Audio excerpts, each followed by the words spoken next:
अच्छा जी, आज हम डिस्कशन करेंगे कि किसी भी मॉलिक्यूल में हाइब्रिडाइजेशन को कैसे मालूम किया जाता है। अक्सर टेस्ट में आता है, मुख्तलिफ मॉलिक्यूल्स देते हैं और कहते हैं कि इसमें हाइब्रिडाइजेशन मालूम करें। तो आप लोगों ने क्या करना है, सबसे पहले कुछ बातें याद रखें कि हाइब्रिडाइजेशन जो है, एक तो ये है कि ये हमेशा सेंट्रल एटम में होगा। हाइब्रिडाइजेशन हमेशा सेंट्रल एटम में होगा। और दूसरा ये है कि हाइब्रिडाइजेशन जो है वो हमेशा ऐसे मॉलिक्यूल में होगा जिसके बॉन्डिंग में डिफरेंट एनर्जी ऑर्बिटल इन्वॉल्व हो। मैं लिख लेता हूँ कि डिफरेंट एनर्जी ऑर्बिटल्स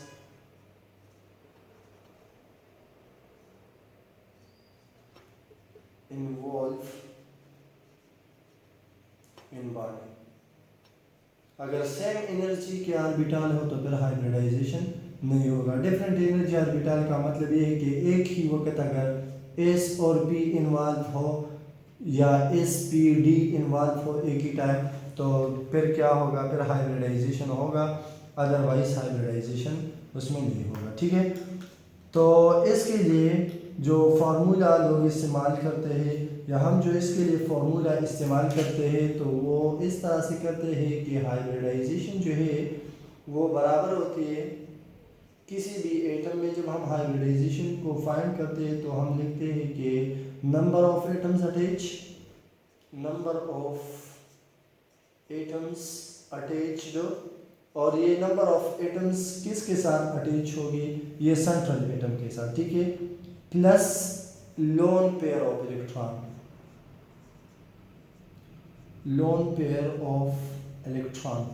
और ये लोन पेयर इलेक्ट्रॉन किसका होगा, ये भी सेंट्रल एटम का होगा, क्योंकि हम जो हाइब्रिडाइजेशन फाइंड कर रहे हैं वो हम सेंट्रल एटम के लिए फाइंड कर रहे हैं। ठीक है, अगर इससे आंसर आ गया, इस यहाँ पे नंबर ऑफ एटम्स अटैच और लोन पेयर ऑफ इलेक्ट्रॉन, अगर इससे आ गया 2, तो 2 का मतलब है कि एक एस और एक पी, मतलब 2 ऑर्बिटल्स इन्वॉल्व है।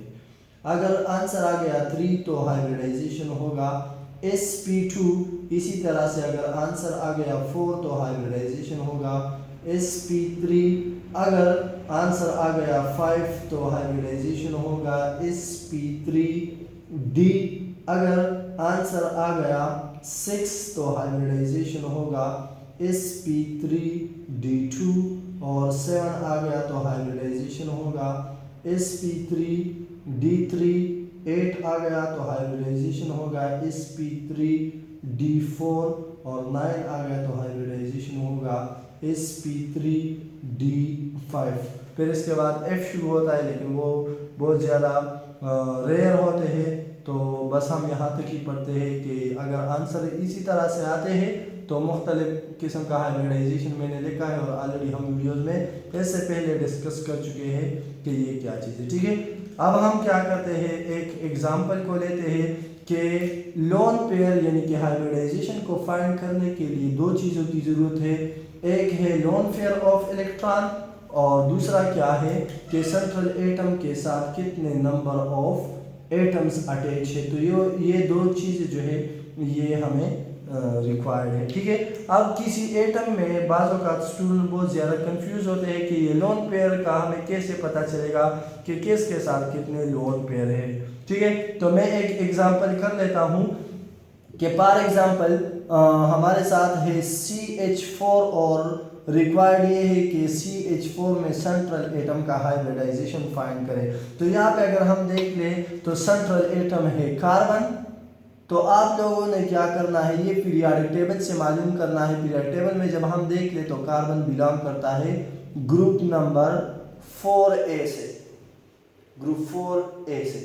तो आप लोगों ने ये ज़रूर सीखा होगा कि ग्रुप 4 में जो एलिमेंट्स आते हैं तो इसका मतलब ये है कि इसके वैलेंस शेल में 4 इलेक्ट्रॉन है। तो मैं लिख लेता हूँ कि वैलेंस इलेक्ट्रॉन जो है वो इसके साथ कितने होंगे, valence electron will be equal to 4। ठीक है, अच्छा, अब यहाँ पे ये बात भी हमें पता है कि एक बॉन्डिंग में हर एक एटम का यानी कि एक इलेक्ट्रॉन कार्बन का होगा और एक हाइड्रोजन का। तो यहाँ पे 4 हाइड्रोजन अटैच है तो बॉन्डिंग में कार्बन की 4 इलेक्ट्रॉन इन्वॉल्व होंगे। तो मैं इस तरह से कर लेता हूँ कि 4 कार्बन के साथ टोटल इलेक्ट्रॉन है और वही 4 जो है वो बॉन्डिंग में इन्वॉल्व है। तो नेट इलेक्ट्रॉन यानी कि बाकी कार्बन के साथ कितने इलेक्ट्रॉन है? 0। तो 0 इलेक्ट्रॉन होंगे तो मतलब ये है कि it have no lone pair, no lone pair, यहाँ पे इसके साथ लोन पेयर नहीं है। अब इस फॉर्मूले में अगर हम पुटिंग करना चाहते हैं तो CH4 का हाइब्रिडाइजेशन जो है वो हम इस तरह से करते हैं कि hybridisation is equal to number of atoms attach, यहाँ पे लिखा है 4 तो 4 है और plus lone pair of electron कितने हैं? तो कोई भी पेयर नहीं है मतलब 0। तो इससे क्या आ जाता है? 4। तो 4 अगर आता है तो हाइब्रिडाइजेशन यहाँ पे कौन सा होगा? हाइब्रिडाइजेशन होगा sp3। एक और एग्जांपल करते हैं कि अगर हमारे साथ H2O हो और कोई हमसे कहे कि इसमें से सेंट्रल एटम यानी कि ऑक्सीजन का हाइब्रिडाइजेशन फाइंड कर ले, तो क्या करेंगे हम इस तरह से करते हैं कि ऑक्सीजन जो है वो बिलोंग करता है ग्रुप नंबर 6A से, ग्रुप 6A। अच्छा, अब ग्रुप 6A से बिलोंग करता है तो मतलब ये है कि इसके वैलेंस इलेक्ट्रॉन नंबर में जिस ग्रुप से बिलोंग करता है उतने ही होंगे, तो वैलेंस इलेक्ट्रॉन इसके साथ 6 होंगे, valence electron is equal to 6। ठीक है, अब यहाँ पे ऑक्सीजन के साथ कितने हाइड्रोजन अटैच है? 2 हाइड्रोजन अटैच है तो टोटल 6 इलेक्ट्रॉन है। मतलब ये है कि हाइड्रोजन के साथ जो बॉन्ड बनता है वहाँ पे क्या है? वहाँ पे 2 इलेक्ट्रॉन ऑक्सीजन से शेयर हुए हैं, तो मतलब ये है कि बाकी जो इलेक्ट्रॉन है उसकी तादाद 4 है। तो 4 इलेक्ट्रॉन है टोटल, तो पेयर इसके कितने हो गए? तो एक पेयर में यानी कि एक जोड़े में 2 इलेक्ट्रॉन होते हैं, तो यहाँ पे लोन पेयर कितने हो गए? 2 पेयर्स।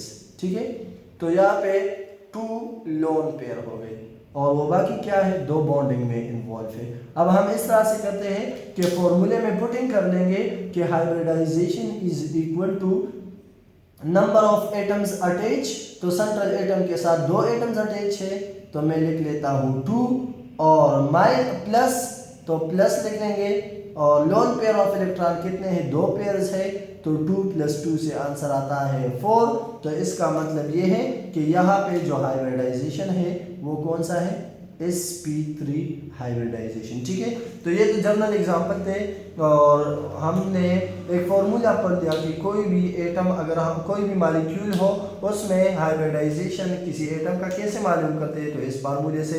और वो जो हाइब्रिडाइजेशन के लिए कुछ रूल्स है यानी कि कौन कौन से एटम में हाइब्रिडाइजेशन होगा वो भी हमने यहाँ पे पढ़ लिए। अगले वीडियो में हम थोड़े डिफिकल्ट एग्जाम्पल लेंगे और उसको सॉल्व करेंगे और कि इसमें कौन कौन से वो जो एटम है उसका हाइब्रिडाइजेशन क्या है।